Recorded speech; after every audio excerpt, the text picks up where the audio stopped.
hyper focus for sure. And we're all familiar with that because everybody says focus, focus, focus, focus, focus. Well, we do need hyper focus to some degree to complete the tasks that are in front of us, to move things forward towards goal completion. We absolutely have to have that, but we need just actually more than that.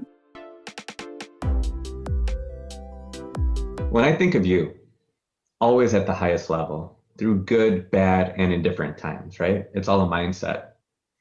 How do you set goals and how do you celebrate accomplishing your goals? Because you've been at the highest level for so long. I would love to hear about this from you. Well, first and foremost, when I think about goals, I mean, there's all sorts of goals. There's big, hairy, audacious goals. There's moonshots. There's smart goals. But the most important goals that I've observed, at least in the champion space, whether it's sports, business, entertainment, like the category doesn't matter, but we need to make sure that we have a model and a process for determining whether or not it's the right goal for us at the right time.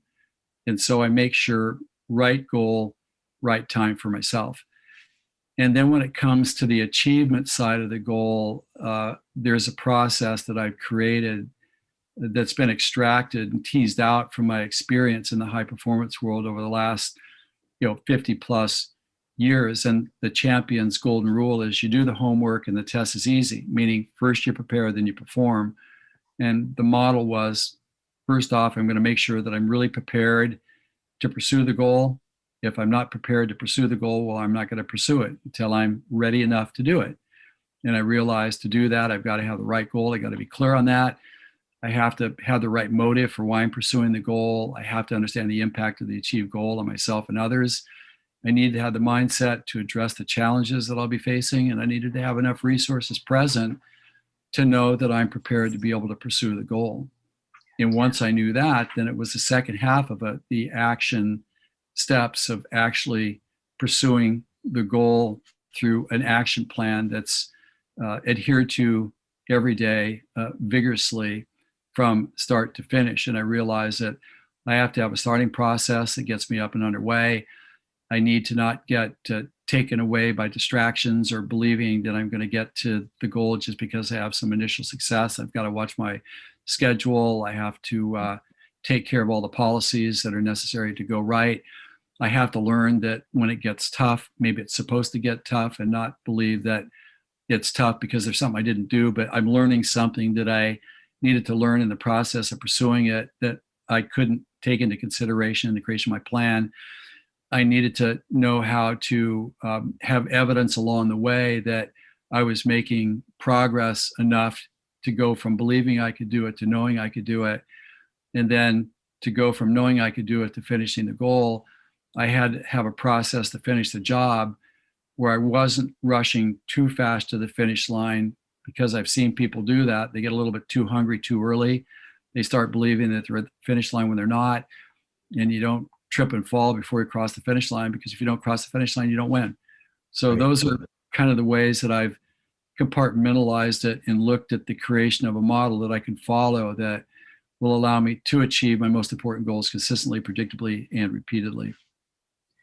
And like you said to me before, don't pop the champagne bottle until you cross the finish line, right?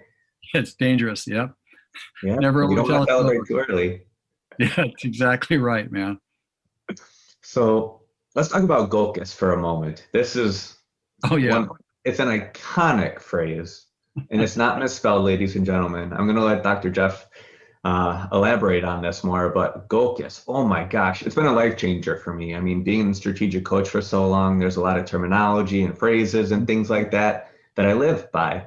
But Gocus, something you've taught me, this has been a game changer for my personal life. So please tell the audience about what that means. Well, Gocus, it's actually a trademarked word. And I realized through my work with other people that there's a couple of things that we really need to get worked out if we're going to not expose ourselves to unnecessary problems and have the most efficient path to the finish line.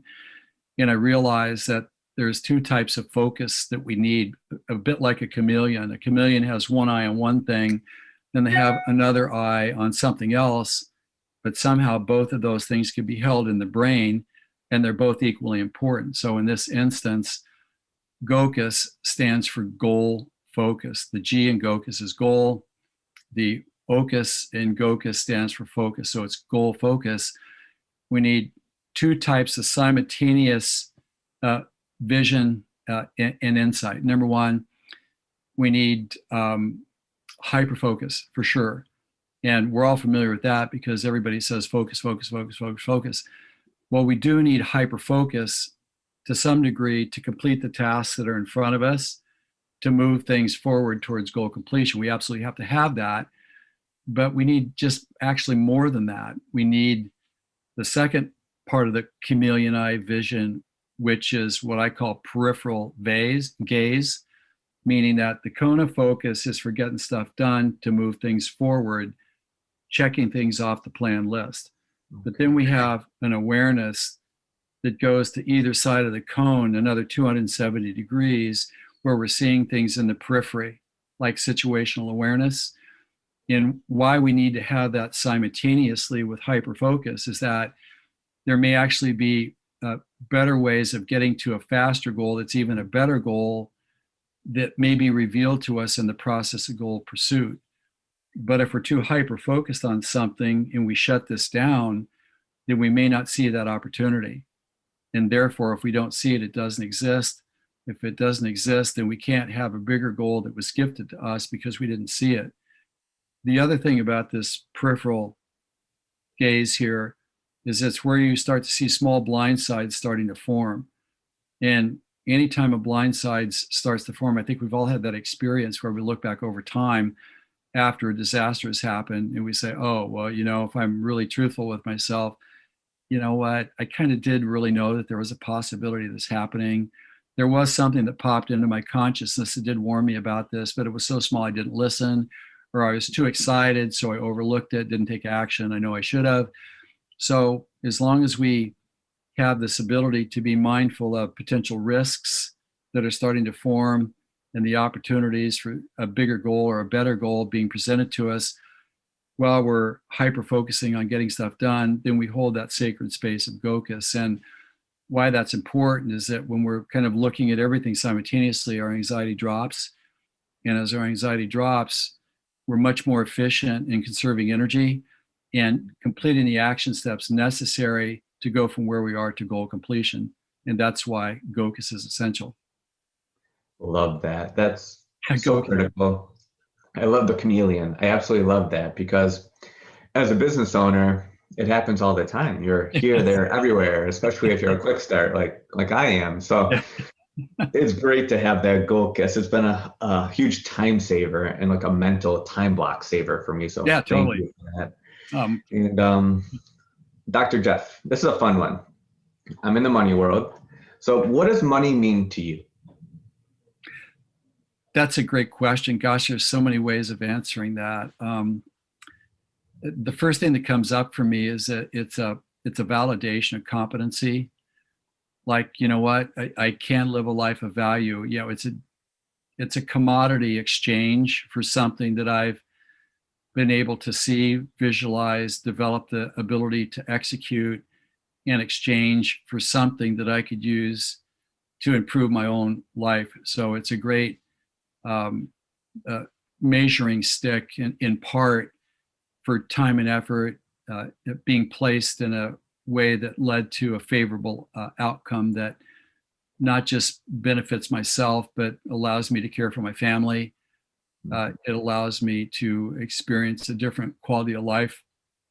Another side to the money equation is that it allows me to have a broader, greater outreach to interface with people and share my skills and my abilities with them.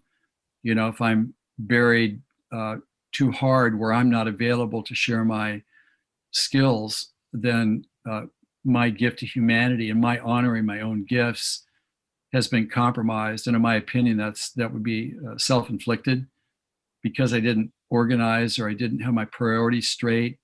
I didn't care enough to share what I know with other people.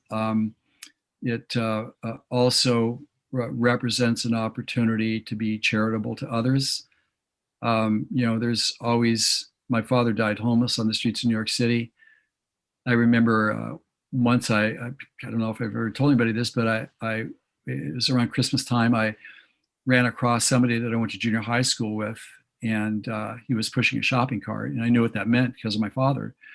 And I recognized him. It's like, Gene, Jeff, we hadn't seen each other maybe to what, 25 years, 30 years. And we just reunited like we were still in junior high school together, because you never forget those moments and that closest, And so when I was with them, there's something I had to do. So because it was Christmas time and I was going to buy a few more presents, I think I had $700 in my wallet. I just pulled it out and gave it to him. It's like, I don't need that. I mean, come on now. There's only one place where this should go, and there's no choice as to where that should be. So I feel like it allows us to do these anonymous acts of charity that are part of, I believe, a moral obligation to do our part in the good fortune that we have living the lives that we do. And in addition to that, it can bring a certain level of security to family and others. If you own a business, then people feel secure because they trust in your leadership and your ingenuity, because you've got to where you are because of what you did. It was never gifted to you at all. It allows us to know that there's always a resource pool in times of unanticipated need that we can go to. It makes the family feel more confident and more comfortable. So those are the reasons why money is important to me. Thank you for sharing that. Money's a byproduct of how we live our lives, right? Yeah, And whether it's helping a friend out or donating to a charity or giving you freedom of time to go out and be the person who you need to be out in the world. I'm a big believer in that. And our time's our most valuable asset. So thank you for sharing that, Jeff. Thank you. No, you're welcome. And question, how can someone find you? What's the best way to find you if they want to do the Champions Blueprint or the Goal Achievement Roadmap? Two valuable things. I've been through the process. It is unbelievable. Where can they find you? Actually, a couple ways, actually. If you'd like to look at some of the models that I've created and developed over the last 50 plus years, working with my clients on, what they knew and what they did that most don't, that made them prolific achievers, you can go to www.beforeyouwin.com, BEFOREYOUWIN.com. That's kind of an archive of some things that I think that you would find valuable. But if you're interested in connecting with me personally and exploring some possibilities there, or you have some things that you would like to discuss that are of a more personal nature, you can please go to my personal website, www.drjeffspencer.com, DRJEFFSPENCER.com. And if you'd like to reach out, you can just click in the navigation bar. It says apply. That's where you just fill out a simple request to have a conversation. It's like an application for that. And you send it off to me, and then we'll find a way to get together and chat about your needs and how I might be able to support you. That's it. Well, ladies and gentlemen, there you have it. The legendary Dr. Jeff Spencer. Oh my gosh. I'm so grateful for us to spend time together, as always, my dear friend. And thank you so much for tuning in to the Retire As You Desire podcast.